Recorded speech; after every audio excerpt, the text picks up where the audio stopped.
My name is Natalie Robinson. At 33, I'd built a life in Seattle as a marketing manager that I was genuinely proud of, even if my family situation had always been complicated. When my father passed away, I thought I understood the depth of loss I'd experience, but I never imagined the family drama that would unfold in the wake of his death, or how it would ultimately transform my life. I always believed family meant unconditional support.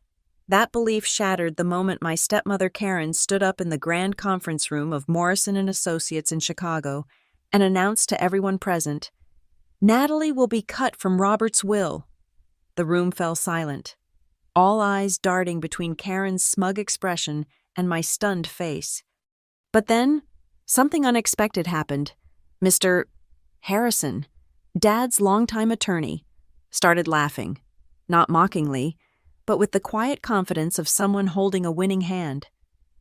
Karen's expression faltered as Mr. Harrison reached for a folder I hadn't noticed before. That moment changed everything, not just regarding my inheritance, but my entire future and how I viewed the concept of justice. Let me take you back to where it all began. Dad, Robert Robinson, had been a force of nature in life, a successful entrepreneur who built Meridian Investments from the ground up. He commanded respect in both business and social circles throughout Chicago. When my parents divorced 15 years ago, it had been messy, but Dad and I maintained a close relationship despite the distance between Chicago and Seattle. 7 years ago, Dad remarried.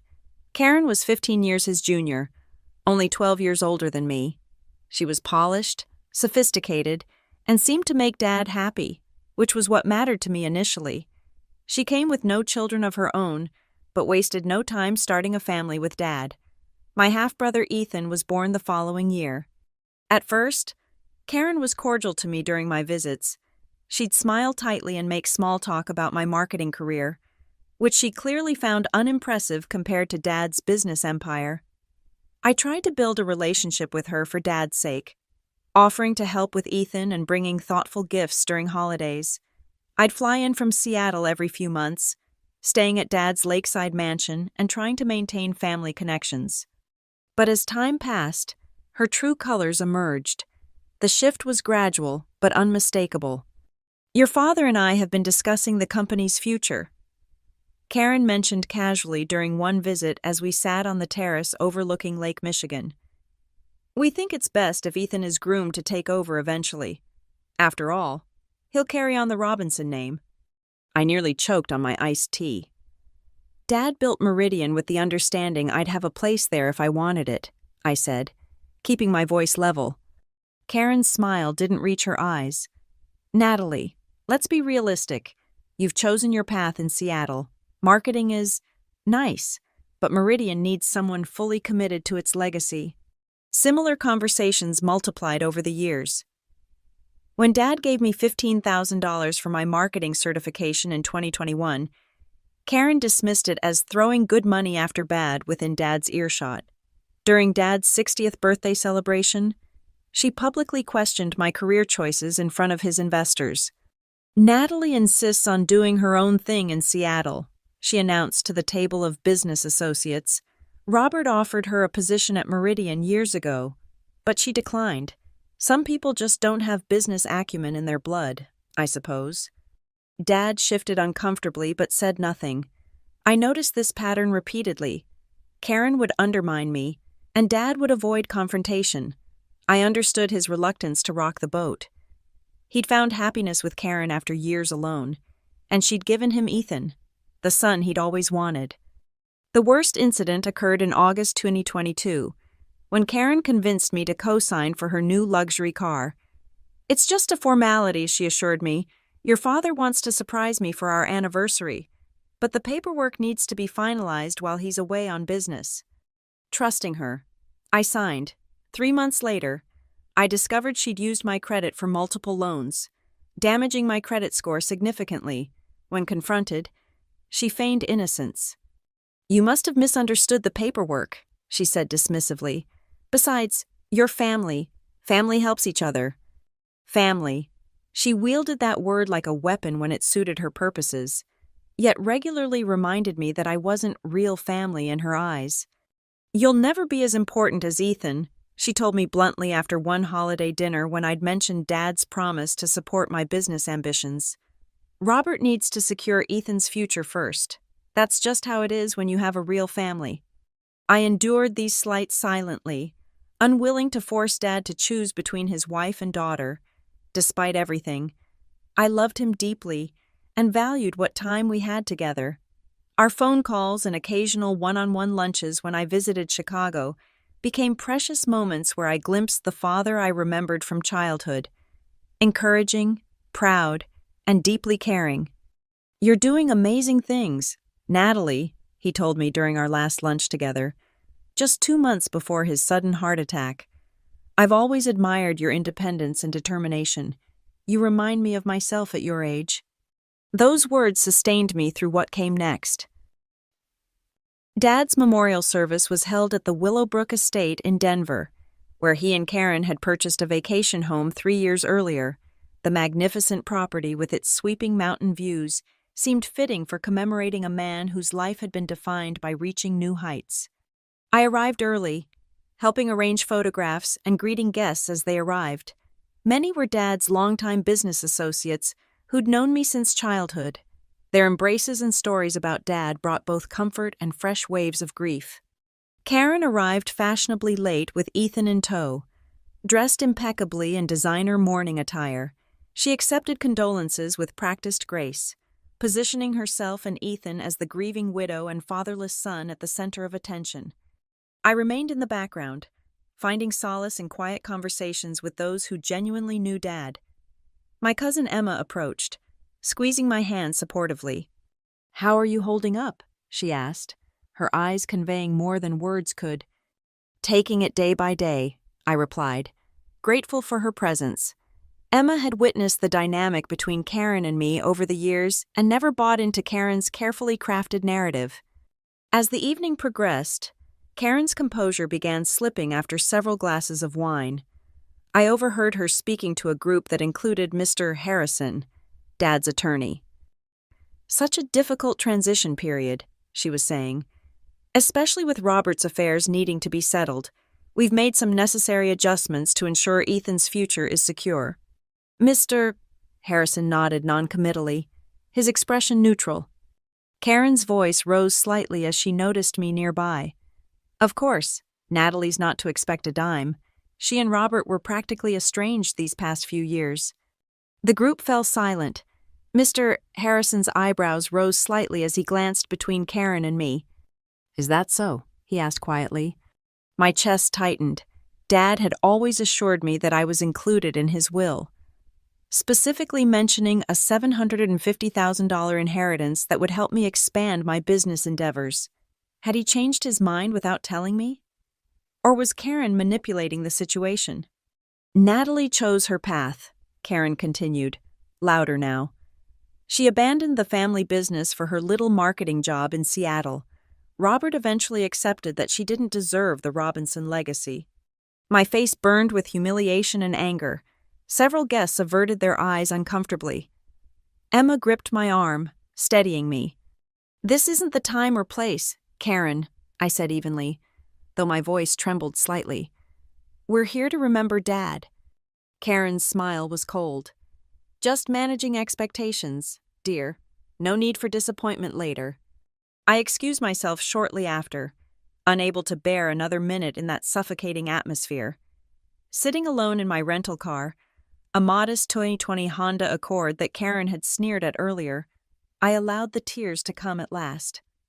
My hands trembled on the steering wheel as grief and rage coursed through me. I called my mother, seeking some perspective or comfort. "This isn't right," I said through tears. "Dad wouldn't have cut me out completely. He promised me that inheritance. He wanted to support my business." Mom sighed heavily. "Honey, Robert was many things, but he was never good at standing up to manipulative women. First me, then Karen. The difference is, I never tried to come between him and you." Her words hit hard because they contained truth.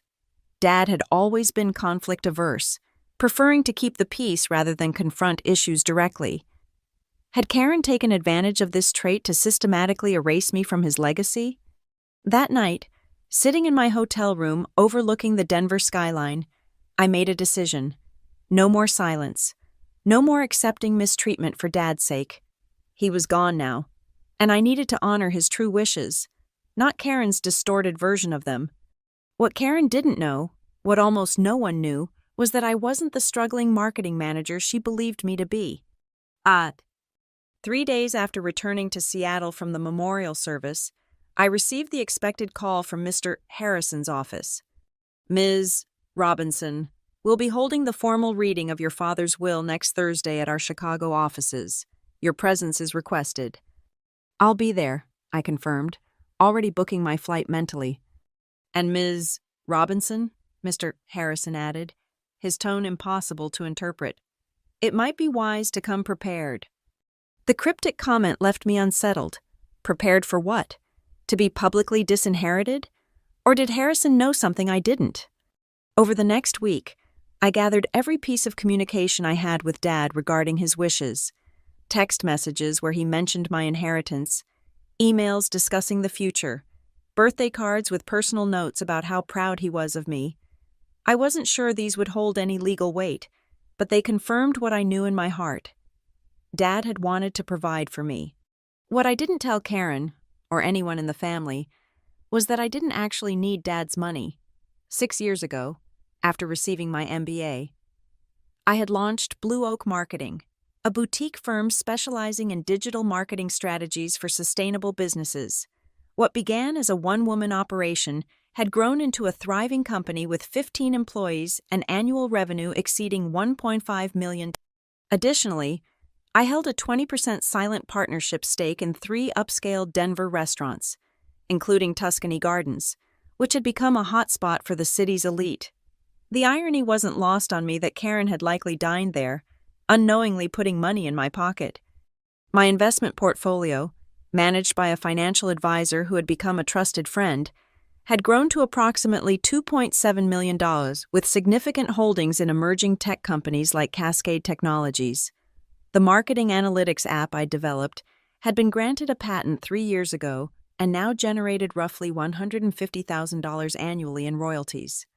I'd kept my success private, partly because I valued my independence from family expectations, and partly because I'd learned early on that Karen would only see my achievements as competition.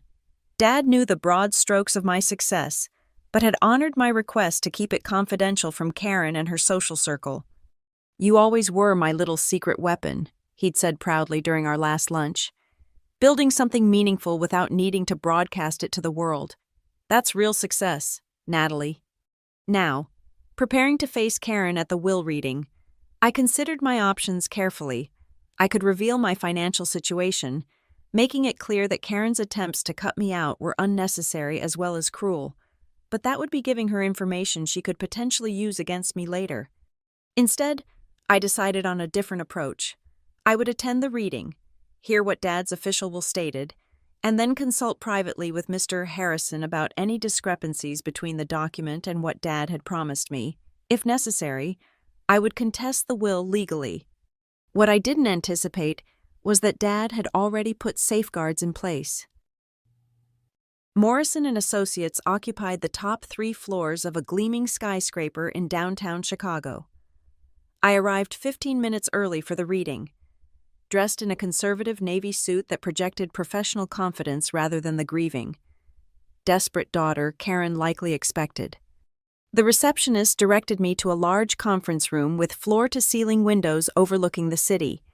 Mr. Harrison was already there, arranging documents on the polished mahogany table.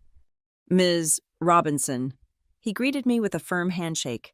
"Thank you for coming. Please, have a seat." I chose a chair facing the door, wanting to observe everyone's entrance.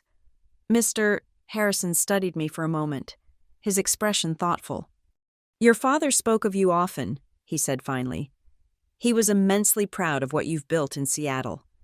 Before I could respond, other family members began arriving. Aunt Margaret, Dad's sister, nodded solemnly as she took a seat across from me. Cousin Emma offered a supportive smile. Dad's brother Thomas arrived with his wife and adult son.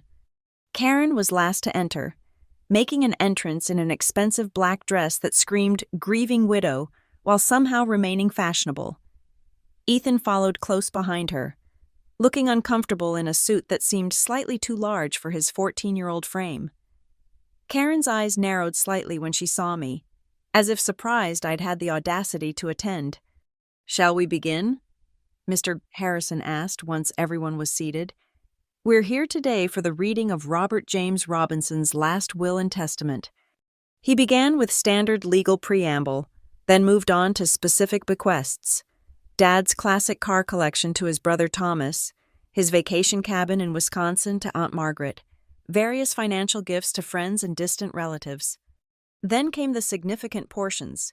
"To my son, Ethan Michael Robinson, I leave a trust fund of $2 million to be accessible in staged portions at ages 21, 25, and 30, with provisions for educational expenses prior to these milestones."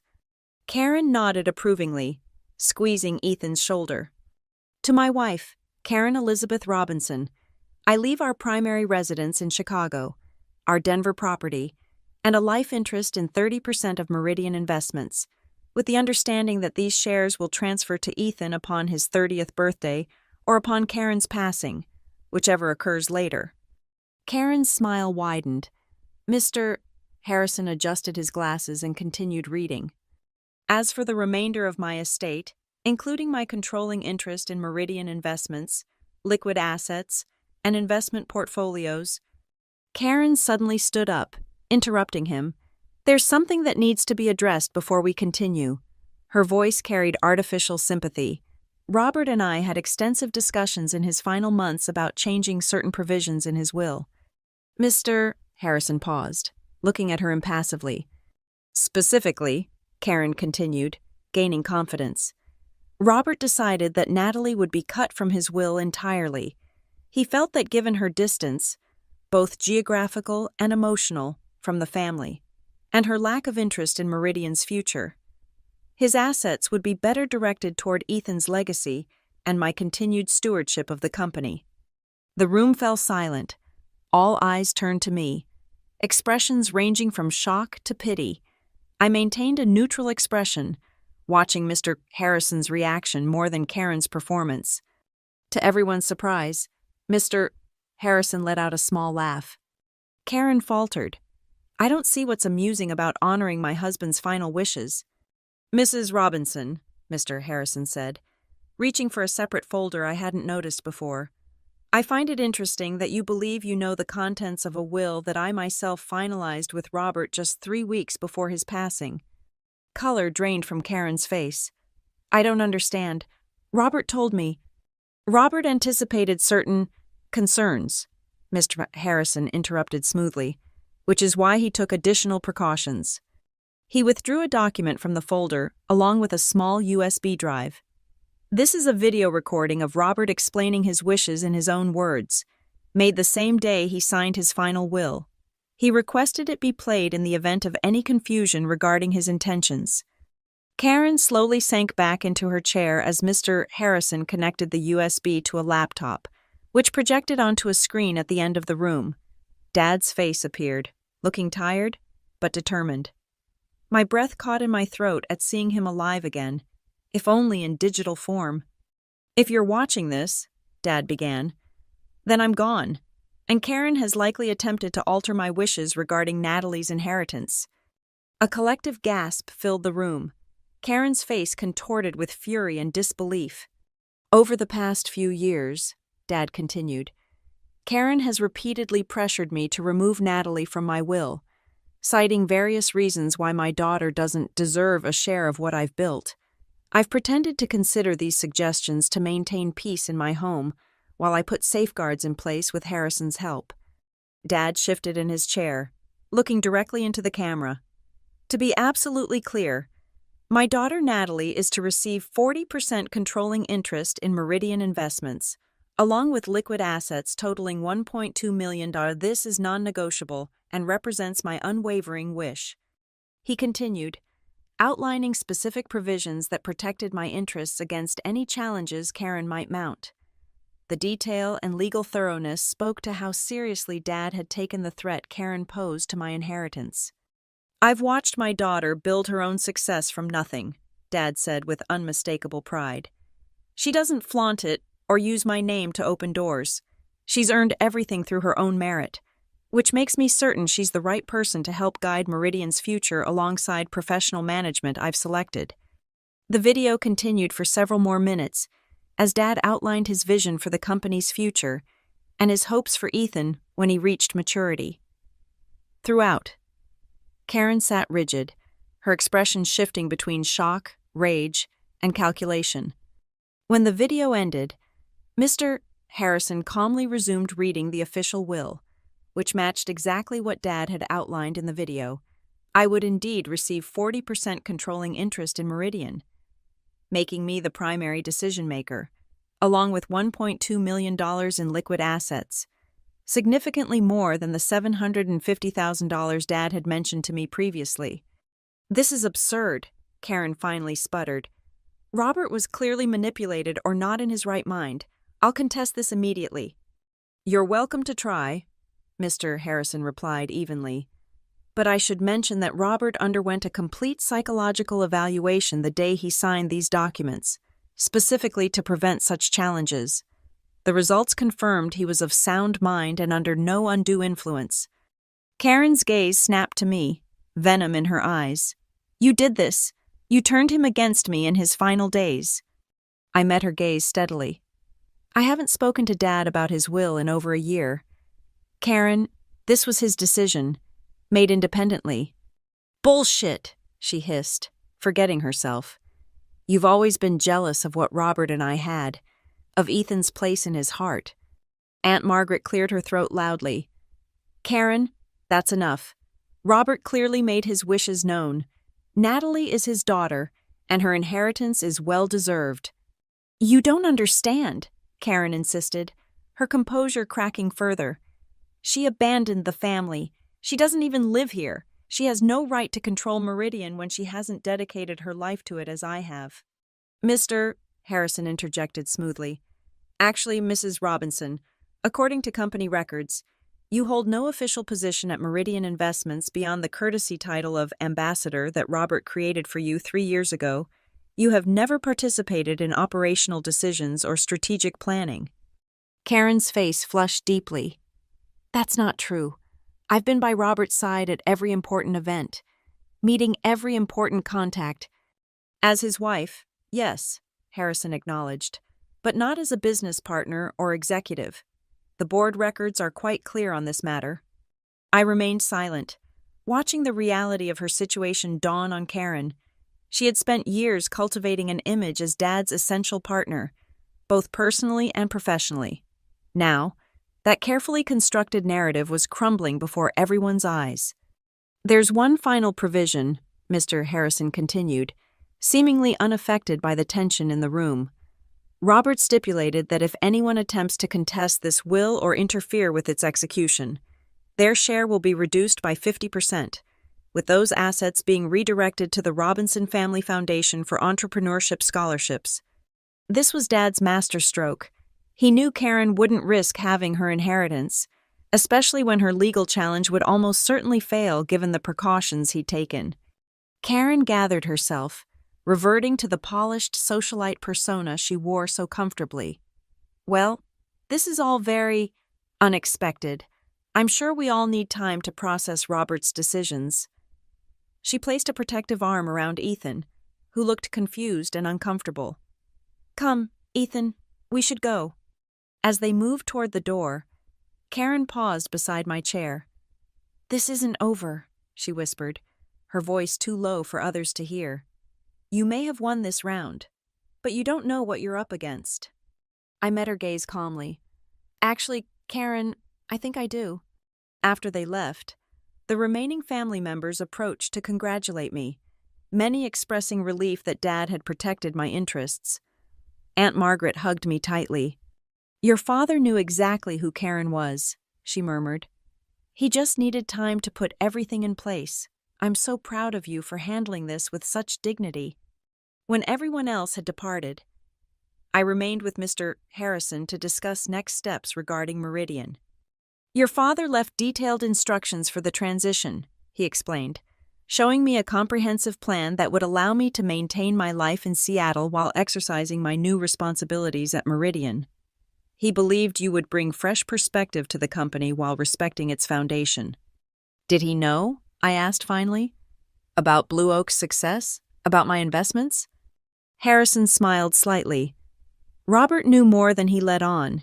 He mentioned that you'd built something impressive. Though he respected your privacy regarding specifics, it gave him great comfort knowing you'd succeed with or without his assistance. As I left Morrison and Associates that afternoon, Chicago's skyline glittered in the late summer sun. I felt Dad's presence stronger than I had since his passing, not in grief, but in clarity of purpose. He had trusted me with his legacy, and I wouldn't let him down. Karen's threat lingered in my mind. This isn't over. I knew she wouldn't relinquish control easily. Despite the legal reality of the situation, I would need to prepare for whatever came next. In the weeks following the will reading, I split my time between Seattle and Chicago, beginning the process of understanding Meridian's operations while maintaining oversight of Blue Oak. Dad had assembled an excellent executive team at Meridian, making the transition smoother than anticipated. Most were relieved to have clear leadership after months of uncertainty during Dad's illness and following his death. Karen, meanwhile, had retreated to the Denver property, taking Ethan with her. According to Aunt Margaret's sources, she was regrouping and consulting with various attorneys about her options.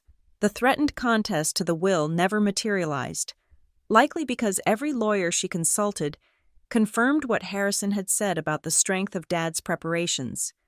Instead, Karen employed more subtle tactics. Rumors began circulating in Dad's business circles about my qualifications and commitment. Key clients received calls expressing concerns about Meridian's future under my partial leadership. Social invitations to important networking events mysteriously stopped arriving.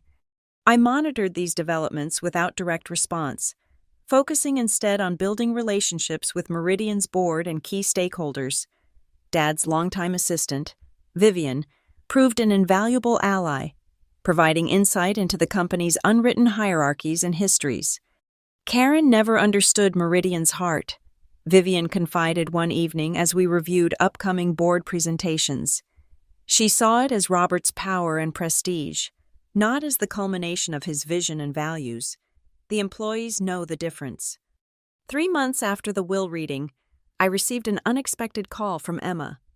You need to know what Karen's planning, she said without preamble. She's organizing a major investor event at the Hamilton Plaza next month, positioning it as a vision for Meridian's future presentation. She has no authority to do that, I replied, frowning. I know, but she's leveraging her social connections.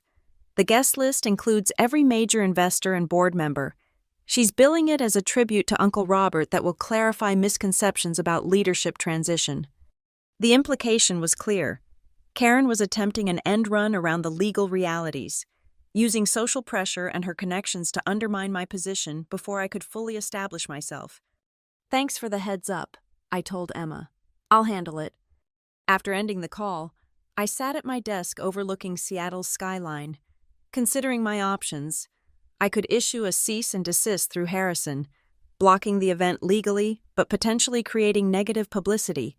I could attend, asserting my rightful position but risking public confrontation, or I could allow Karen to proceed, potentially damaging Meridian's stability and my credibility. None of these options felt right. Dad wouldn't have wanted a public battle that might harm the company he'd built, but he also wouldn't have wanted me to shrink from defending what he'd entrusted to me. I needed a different approach, one that would settle matters decisively while preserving Meridian's reputation and revealing Karen's true nature to those she'd manipulated. An idea began forming. Risky, but potentially definitive. I reached for my phone and dialed Harrison's number.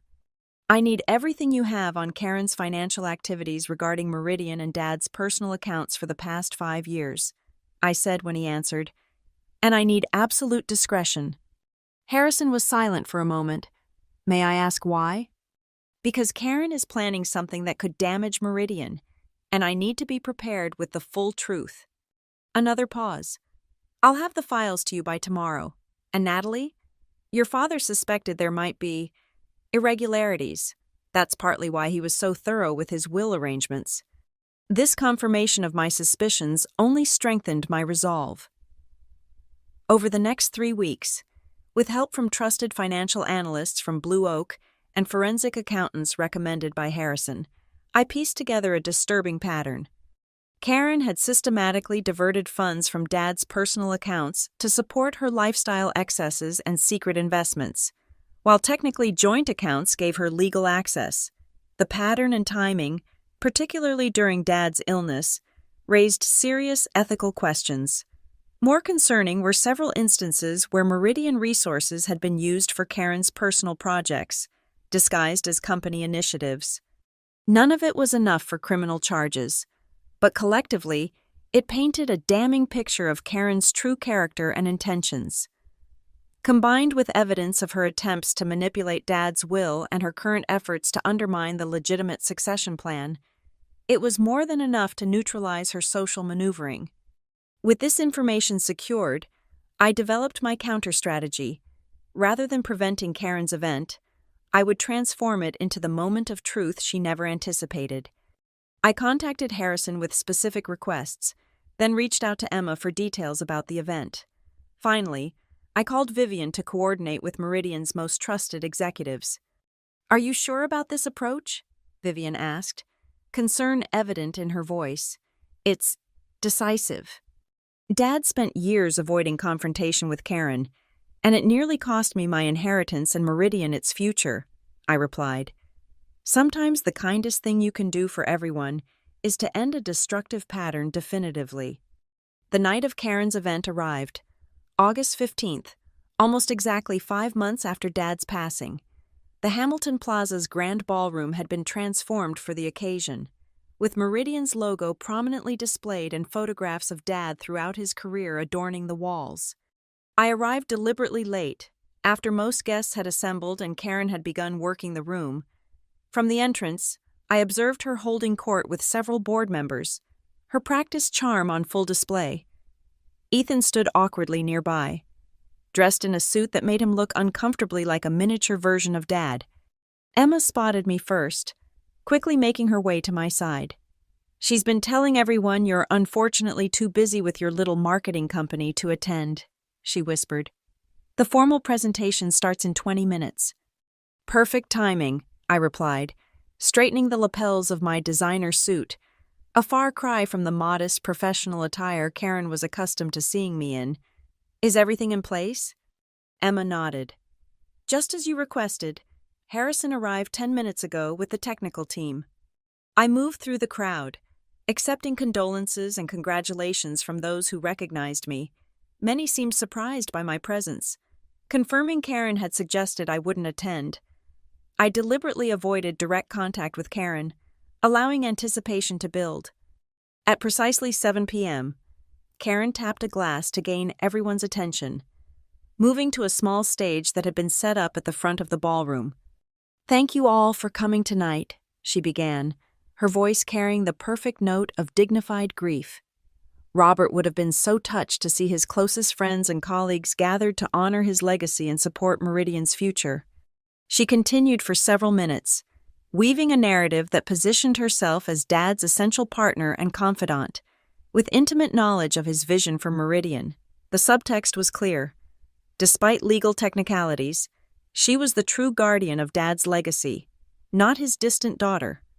"While recent events have created some confusion about leadership," Karen said, her expression conveying delicate concern, "I want to assure everyone that Meridian's direction remains aligned with Robert's true wishes. He built this company to provide for his family, particularly for Ethan, who represents the future of the Robinson name."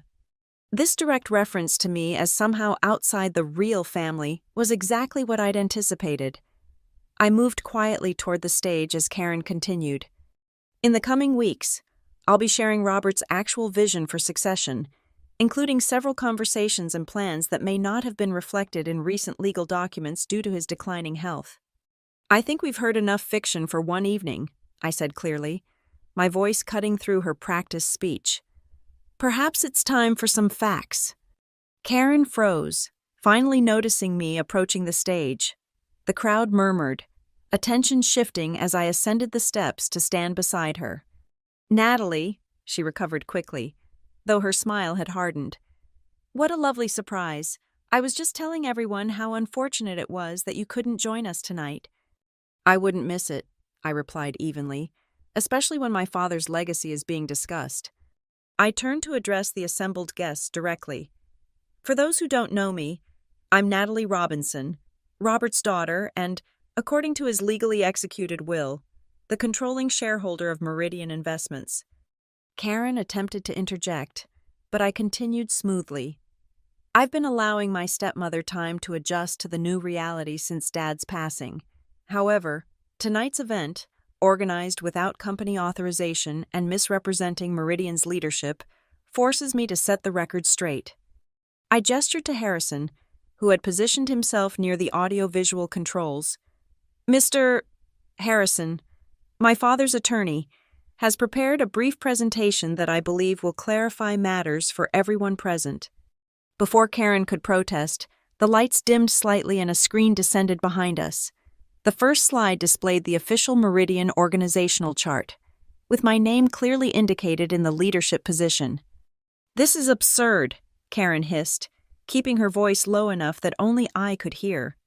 "You're embarrassing yourself and disrespecting Robert's memory."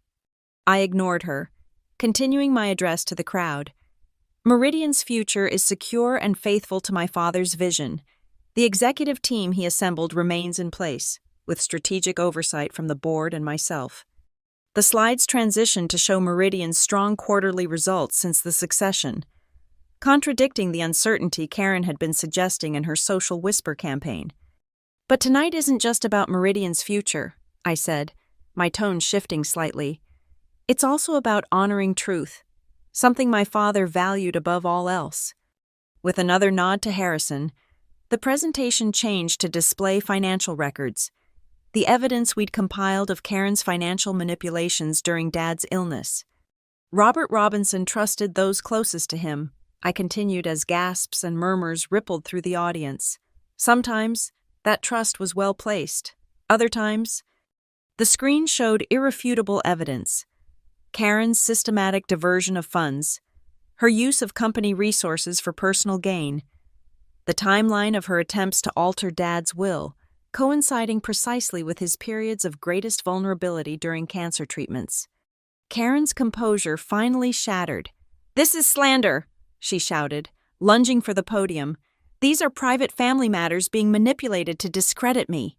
Security personnel, arranged in advance, stepped forward, not restraining Karen, but establishing a clear presence that prevented her from disrupting further. "They're not private when they impact a public company," I replied calmly, "and they're not manipulated. These are simply records. Karen, dates, amounts, signatures, facts." The final slides revealed the most damning evidence. Karen's series of emails to various attorneys, seeking ways to invalidate Dad's will before he had even passed away, including one dated just hours after he'd been hospitalized for the last time. The room had gone completely silent. Board members exchanged shocked glances. Dad's closest friends stared at Karen with undisguised revulsion. "You don't understand," Karen said desperately, addressing the crowd rather than me. "Robert was being influenced by her. He wasn't thinking clearly. I was protecting our family's interests, Ethan's future." From the side of the room, Ethan himself spoke up for the first time. "Stop it, Mom," he said, his voice breaking. "Just stop." The boy looked devastated, tears streaming down his face as he witnessed his mother's true nature exposed before everyone who mattered in his father's world. I hadn't anticipated Ethan's intervention, and it momentarily shook my resolve.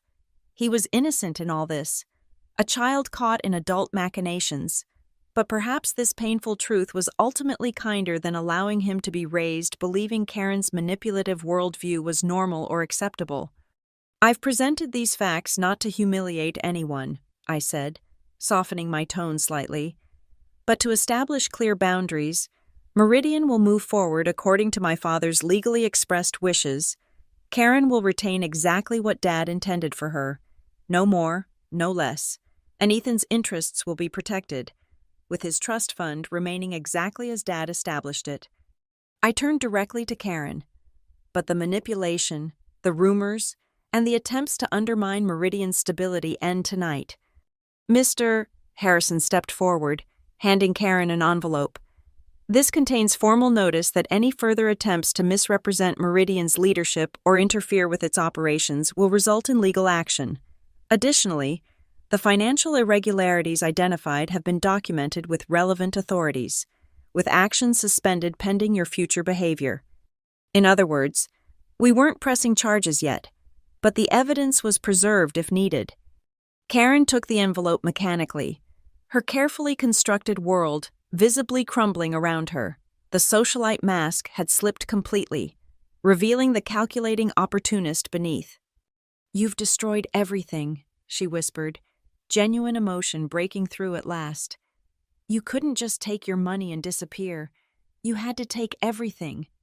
"I've taken nothing that wasn't mine by right," I replied quietly, "and I've simply revealed what you've been doing all along." The event dissolved shortly afterward, guests departing in shocked murmurs. Board members approached to express support for my leadership and relief that the situation had been clarified. Dad's oldest friends offered condolences that now extended beyond his death to include sympathy for what I'd endured from Karen. Emma found me as the room emptied, squeezing my arm supportively. That was intense, but necessary.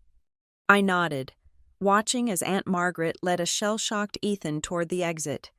"I'm worried about him," I admitted. "He didn't deserve to learn the truth this way." "Maybe not," Emma agreed. "But he deserved to learn it eventually. Karen would have poisoned him against you completely if this had continued." She was right, though it offered little comfort. In protecting Dad's legacy and my own rightful place, I'd shattered a child's perception of his mother. That consequence would require careful attention in the coming months. "Mr. Harrison approached, his expression somber but satisfied. "Your father would have approved," he said simply. "Not the public nature. Perhaps he was always more private, but the resolution, the clarity." "What happens now?" I asked. "Legally? Nothing changes. You retain controlling interest in Meridian. Karen keeps what Robert allocated to her. Ethan's trust remains secure." Harrison adjusted his glasses thoughtfully. "Practically, I suspect Karen's social capital has been significantly diminished. Her influence within Robert's circles is essentially nullified." That prediction proved accurate in the weeks that followed. Karen retreated to the Denver property, her invitations to social events mysteriously drying up. Several board members' wives who had been her closest allies now avoided association. The carefully constructed persona of the devoted widow, carrying on her husband's legacy, had been irreparably damaged. I focused on establishing my leadership at Meridian while maintaining Blue Oak's success. The commute between Seattle and Chicago became routine, though I began considering a more permanent solution to bridge my two worlds. 6 weeks after the confrontation, I received an unexpected call from Aunt Margaret. "Ethan wants to see you," she said without preamble. "He's staying with me for a few days while Karen's in New York. I think you should come." I flew to Chicago that same day, finding Aunt Margaret's lakeside home exactly as I remembered from childhood visits, warm, comfortable, and smelling of cinnamon. Ethan sat in the sunroom overlooking the water, looking simultaneously younger and older than his 14 years. When I entered, he didn't speak immediately. "I'm sorry," I said finally, taking a seat across from him. "Not for what I did, but for how it affected you." He nodded slightly, eyes fixed on the horizon. "Dad used to say you were the smart one, that you got all his business instincts." This surprised me. "He said that?"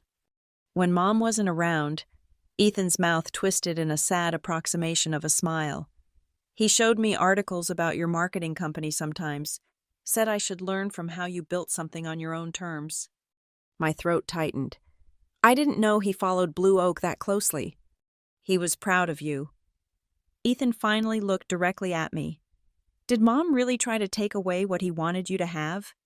I considered sugarcoating the truth, then decided Ethan deserved honesty. Yes, she did, and she would have succeeded if Dad hadn't taken precautions. He absorbed this silently, then asked, "What happens to me now?" "Nothing changes for you. Ethan, your trust fund is secure. Your future at Meridian is open if you want it when you're older, and—" I hesitated, then continued firmly, "You're my brother. That doesn't change either." Tears filled his eyes, though he tried to blink them away. "Mom says I shouldn't trust you, that you're trying to steal everything." "I understand why she feels that way," I said carefully, "but I hope you'll make your own judgments based on what you see and experience." Our conversation continued cautiously, navigating the complicated terrain of divided loyalties and family fractures. By the time I left, we had established a fragile connection, not close, but open to possibility. Over the next several months, I settled into a new rhythm.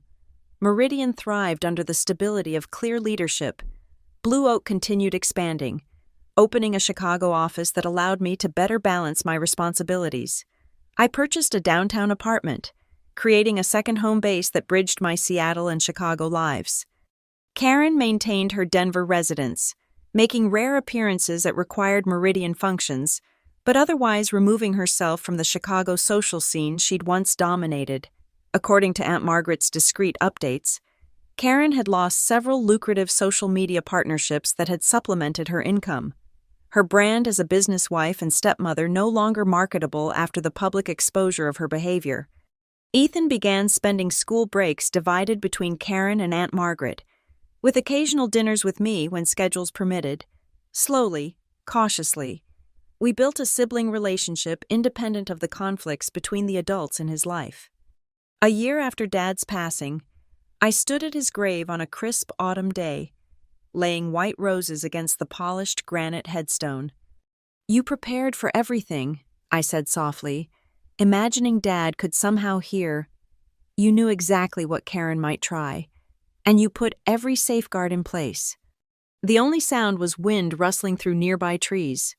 "I wish you'd confronted her directly," I continued. "It might have spared us all a lot of pain, but I understand why you didn't. Peace at any price was always your way." I traced the engraved letters of his name. "I'm running Meridian the way you would have wanted. The board's happy, profits are up, and I'm still keeping Blue Oak going strong. 2 legacies, not just one." As I turned to leave, I noticed a familiar figure waiting respectfully at a distance. James Wilson, the financial advisor I'd been working with on integrating Meridian and Blue Oak's investment strategies. He'd become a steadying presence during the turbulent transition, his pragmatic approach and quiet integrity reminiscent of Dad's best qualities. "I didn't mean to intrude," he said as I approached. "I can come back later." "It's fine," I assured him. "I was just finishing up." We walked together toward the cemetery gates, discussing upcoming projects and possibilities. The future stretched before me, not the one Karen had tried to force, nor perhaps exactly the one Dad had envisioned, but one I was creating on my own terms, honoring his legacy while building my own. I thought about the lessons of the past year, how secrets can protect or damage, how family isn't always defined by blood or marriage, how the truth eventually surfaces despite efforts to suppress it.